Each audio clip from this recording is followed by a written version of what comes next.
सावंतवाडीच्या राजघराण्याची निवडणूक लढवण्याची इच्छा आहे आणि सावंतवाडी नगर परिषदेच्या नगराध्यक्ष पदासाठी राजकन्या श्रद्धाराजे भोसले इच्छुक असल्याची माहिती आहे। सावंतवाडी नगराध्यक्ष पद महिलांसाठी राखीव आहे आणि तब्बल 30 वर्षांनी राजघराणा निवडणूक रिंगणामध्ये उतरण्याची शक्यता महायुतीच्या नेत्यांसोबत चर्चा सुरू आहे आणि राजघराण्याने मागणी केल्यामुळे दिग्गज चिंतेत असल्याचं बोललं जात आहे।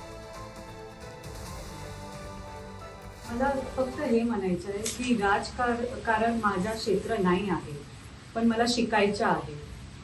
माझा जे क्षेत्र असणार ते एकदम सिंपल आहे की मला सावंतवाडीसाठी काहीतरी चांगलं करायचं आहे आणि सावंतवाडी विकसित बघायचं आहे। आणि या संदर्भात आणखी जाणून घेणार आमचे प्रतिनिधी उमेश आपल्या सोबत आहेत। उमेश, राजघराण्याने निवडणूक लढवण्याच्या इच्छेबद्दल महायुतीच्या नेत्यांची काय प्रतिक्रिया येते? निश्चितच पाहिलं तर आता राजघराणा आता सावंतवाडीतील हे निवडणूक उतरणार आहे आणि जी सावंतवाडी नगर परिषद नगराध्यक्ष महिलांसाठी राखीव असल्याने यासाठी राजघराण्याच्या युवराज्ञी श्रद्धाराजे भोसले ह्या इच्छुक आहेत अशी घोषणा देखील संस्थांचे युवराज लक्ष्मणराजे भोसले यांनी केली आहे।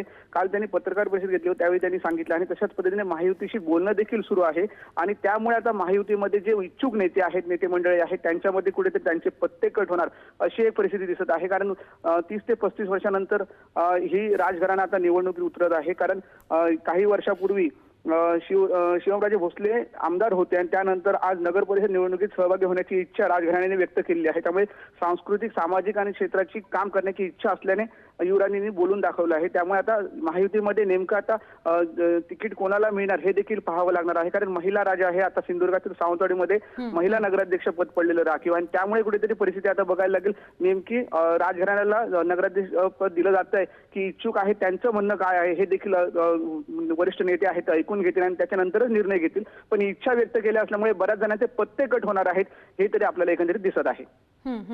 अगदी निर्णय काय होतो याकडे सुद्धा लक्ष असेल। धन्यवाद उमेश दिलेल्या माहितीसाठी।